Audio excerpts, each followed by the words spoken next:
There is a silent strength that permeates the lives of millions of women around the world, the strength of those who have chosen or found themselves living alone without the constant presence of a romantic partner. This is not a story of lack or incompleteness, but rather a profound account of discovery, transformation, and the awakening of an inner strength that often lies dormant when we are constantly seeking external validation. Napoleon Hill, in his studies on the power of the mind and success, often discussed how our thoughts shape our reality. When we apply these principles to the journey of a woman living alone, we uncover fascinating layers of self-knowledge that are rarely explored on the surface of social conversations. The first reality that presents itself is the initial confrontation with silence. Not just the physical silence of an empty house, but the emotional silence that arises when we no longer have someone to instantly share every thought, every insecurity, every small victory of the day. It is in this silence that many women come face to face with themselves for the first time in a genuine way, without filters or social masks. This initial encounter can be frightening. Our society conditions us from an early age to seek completeness in another, to define our worth through the gaze and approval of others. When this source of validation is not constantly present, we are forced to look inward and ask, who am I when I am not being defined by my relationship with someone else? The answer to this question doesn't come immediately. It emerges gradually, like a photograph being developed in a darkroom. Each day alone is a new layer of revelation, a new aspect of herself that might never have been explored when her energy was constantly directed toward maintaining and nurturing a relationship. The second profound reality that emerges in the life of a woman alone is the recognition of the thought patterns that have governed her life for years, perhaps decades. Napoleon Hill spoke about how our dominant thoughts become our physical reality, and when a woman finds herself alone, she has the unique opportunity to observe these patterns without the constant interference of relational dynamics. It's common to discover that many of the fears, insecurities, and limiting beliefs we carry were not built from our own direct experiences, but through the expectations and opinions we absorb throughout our lives. The woman who is alone begins to question, is this fear of not being enough really mine, or was it something I internalized from comments, looks, or situations I experienced? This process of deconstruction can be simultaneously liberating and challenging. Liberating because it allows her to identify which beliefs truly serve her growth and well-being, and which are just mental noise that needs to be eliminated.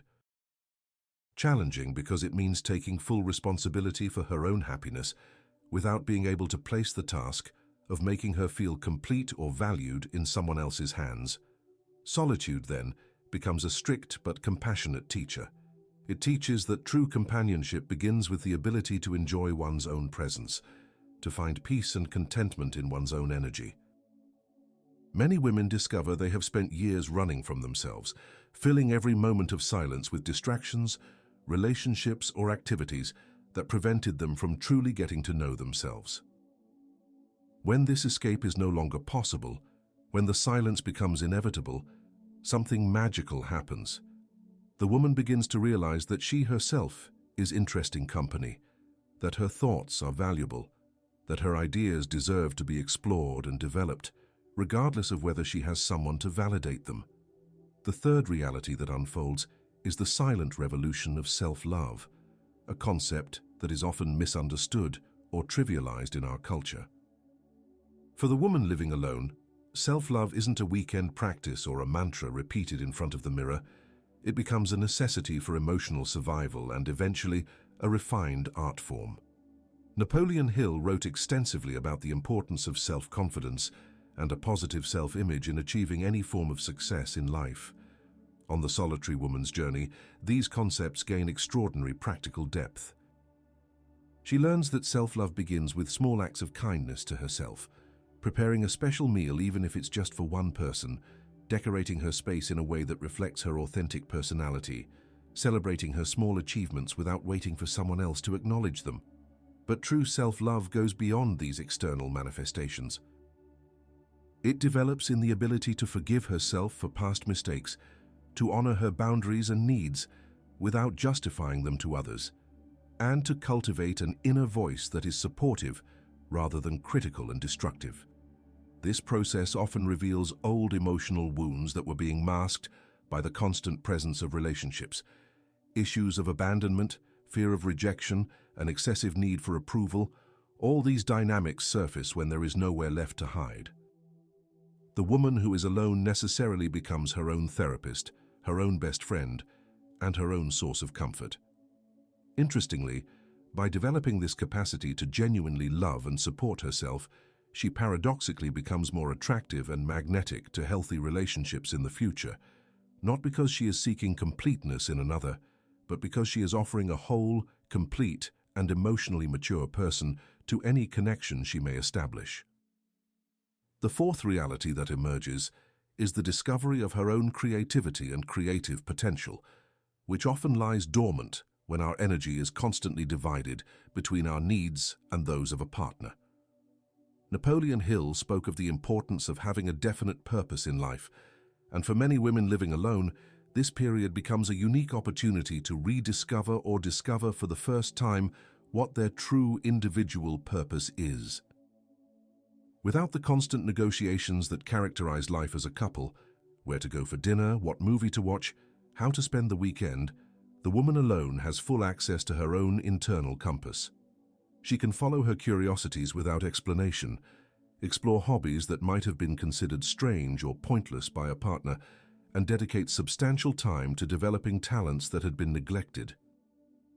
It's common for women in this situation to rediscover old passions or develop entirely new interests. Some return to the painting they abandoned in their youth, others start writing, learn new languages, or begin courses they always wanted to take but never had the time for. What's really happening is that they finally have internal permission to prioritize their own growth and development without feeling guilty or selfish. This creative flourishing has a profound ripple effect on her self-esteem and self-perception. Each new skill developed, each project completed, each small personal achievement becomes concrete evidence of her capability and value as an individual. The woman begins to see herself no longer as someone who needs to be chosen by another person to have worth, but as someone who is constantly choosing and creating her own life in an intentional and meaningful way. Creativity then becomes a form of communication with herself, an internal dialogue expressed through concrete and tangible forms, continuously reinforcing her identity as a complete and capable person. The fifth reality that is revealed is the radical transformation of her relationship with time and with her own existence. Napoleon Hill emphasized the importance of using time intentionally to build the life you desire, and the woman who lives alone develops a unique intimacy with the natural rhythm of her own life, free from the synchronizations and compromises that relationships inevitably impose. There is an almost meditative quality to the way she learns to inhabit time. She can wake up when her body naturally awakens without considering someone else's sleep. She can spend hours reading a fascinating book without interruptions for conversation or requests for attention. She can spontaneously decide to reorganize the entire house at 2 in the morning or spend an entire Sunday in bed watching documentaries without needing to justify or negotiate these choices. This temporal freedom can initially generate anxiety. After all, we have been conditioned to structure our lives around relationships and social responsibilities. But gradually, the woman alone discovers that there is a deep wisdom in following her own natural rhythms. She identifies when she is most creative, when she needs silence to process emotions, when she feels the need for social connection, and when she needs to retreat. Time becomes a resource to be savored rather than just managed. She develops personal rituals that nourish her soul. Perhaps it's a morning walk with coffee, perhaps it's an hour of journaling before bed, or perhaps it's simply sitting in silence watching the sunset. These moments are not luxuries or indulgences, but recognized and honored necessities. This new relationship with time also reveals how much of her energy was being spent managing the emotions, needs, and expectations of another person. Now all that energy is available for her own growth, healing, and personal development. The sixth profound reality is the awakening of an inner strength that many women didn't know they possessed. the ability to be their own source of security, protection, and emotional stability. Napoleon Hill wrote about the importance of self-reliance as the foundation for any significant achievement, and the woman who lives alone develops this quality organically and out of necessity. When there is no one to share the daily responsibilities, when there isn't a shoulder always available to cry on, or a voice to reassure in moments of uncertainty, something extraordinary happens. She discovers she has far vaster internal resources than she ever imagined. The first time she solves a complex problem on her own, makes an important decision without consulting anyone and succeeds, or navigates an emotional crisis and comes out stronger on the other side. These experiences build an unshakable confidence in her own ability. This emotional self-sufficiency doesn't mean becoming cold or unfeeling. On the contrary, many women discover that when they stop constantly seeking external validation, they can connect more authentically and deeply with other people. They are no longer desperately trying to extract something from relationships to fill internal voids. Instead, they can offer genuine presence and love that flows from a place of internal abundance. Solitude teaches lessons that no relationship can. It reveals that true security comes from knowing your own strengths and limitations deeply, from developing healthy strategies for dealing with stress and adversity, and from cultivating a diverse support network instead of placing all emotional needs onto a single person. This inner strength manifests in practical and tangible ways, in the ability to negotiate a salary increase without fear, to set clear boundaries in toxic family relationships, to pursue dreams that once seemed impossible or too risky. The seventh reality that unfolds is the deep healing of ancestral wounds and generational patterns that often go unnoticed when we are immersed in the dynamics of romantic relationships. Napoleon Hill spoke about how our subconscious thoughts influence our reality, and the woman who lives alone has the unique opportunity to identify and transform limiting beliefs that have been passed down through generations of women in her family line. It's common during this period of conscious solitude for old memories and patterns to surface with crystal clarity. She might recognize, for example, how her grandmother sacrificed her own dreams for her marriage, how her mother developed an excessive emotional dependence on her father, or how various women in her family learned to define themselves exclusively through their relationships with men. This awareness is not accompanied by judgment or resentment, but by a deep understanding that these women did the best they could within the circumstances and limitations of their times. The difference is that now she has the opportunity and the responsibility to break these cycles, to heal not only for herself, but potentially for future generations of women in her family. The healing process involves acknowledging and honoring the pain that was silently carried by these women, while simultaneously making different choices. She might choose to prioritize her education and career. She might choose not to define herself through romantic relationships. She might choose to express her sexuality freely and consciously. She might choose to have children or not, based on her own authentic desire and not on social or family expectations. This generational healing is a sacred and profound work that ripples through time, influencing not only her own life, but creating new possibilities for all the women who will come after her. The eighth reality that emerges is the revolution of her own relationship with femininity and sexuality. When a woman lives alone, away from the expectations, judgments, or desires of a male partner, she has the rare opportunity to rediscover and redefine what it means to be a woman on her own terms. Napoleon Hill wrote about the importance of having a personal philosophy of life, and for the solitary woman, this philosophy necessarily includes a renewed understanding of her own feminine essence. Free from the need to constantly please or seduce, she can explore different aspects of her femininity without performativity. She might choose to wear makeup because she likes how it feels, not because she needs to attract gazes. She might wear clothes that make her feel powerful and comfortable, regardless of whether they are considered attractive by male standards.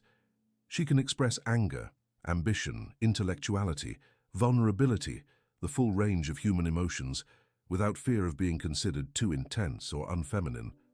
This freedom also extends to her sexuality. Many women discover they have spent years disconnected from their own pleasure, focused on satisfying partners or conforming to expectations of how a good woman should behave sexually. Solitude offers a sacred space to reconnect with her own body, her own desires, and her own definition of pleasure and intimacy. She learns that she can be simultaneously strong and gentle, independent and receptive, ambitious and nurturing, that these are not opposing pairs to be chosen from, but complementary aspects of a complex and multifaceted femininity. This integration creates an authentic feminine presence that is magnetically attractive, not because she is trying to be something she isn't, but because she is being completely who she is. The ninth transformative reality is the development of a completely new perspective on relationships and human connections.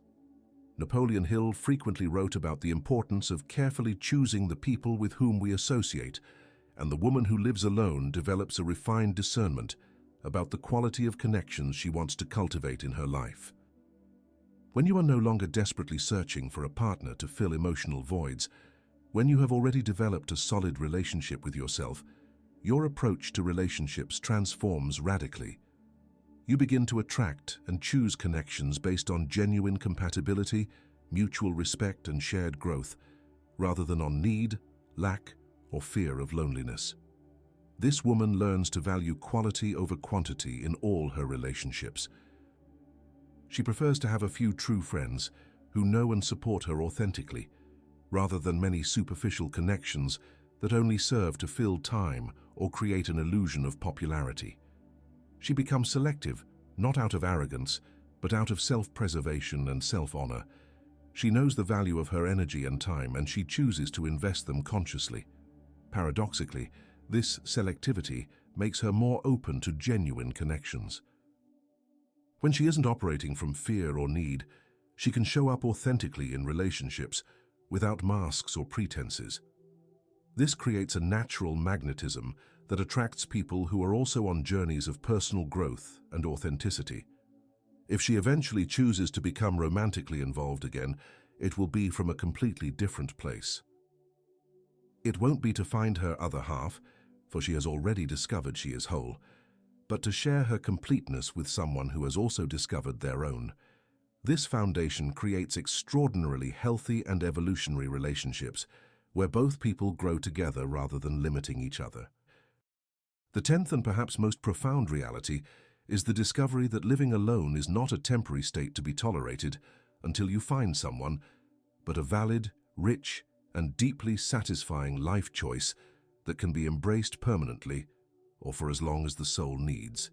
Napoleon Hill wrote about the importance of having control over our own minds and destinies, and the woman who completes this journey of self-discovery achieves exactly that, total control over her own happiness and fulfillment.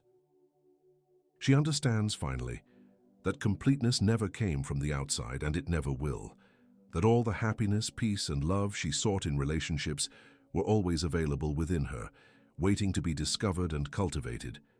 This is not an intellectual realization, but a visceral experience, a truth she feels in every cell of her body. This woman becomes a silent force of inspiration for other women around her. Without preaching or trying to convince anyone, her very presence demonstrates that it is possible to be happy, fulfilled, and complete without being in a romantic relationship. She shatters paradigms simply by existing authentically.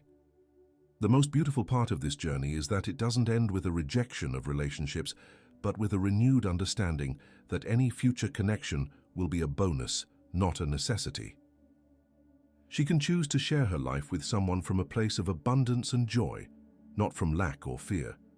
This is the true freedom that Napoleon Hill spoke of in his teachings, the freedom to consciously choose every aspect of our lives, including our relationships, based on our authentic values and our personal vision of fulfillment. The woman who lives alone and fully embraces this experience discovers that she possesses within herself everything she ever sought in the outside world. And that discovery makes her truly invincible, because no one can take from her what she has learned to cultivate internally. She becomes her own source of love, security, fun, inspiration, and growth. not out of necessity, but by conscious choice and in celebration of her own magnificence.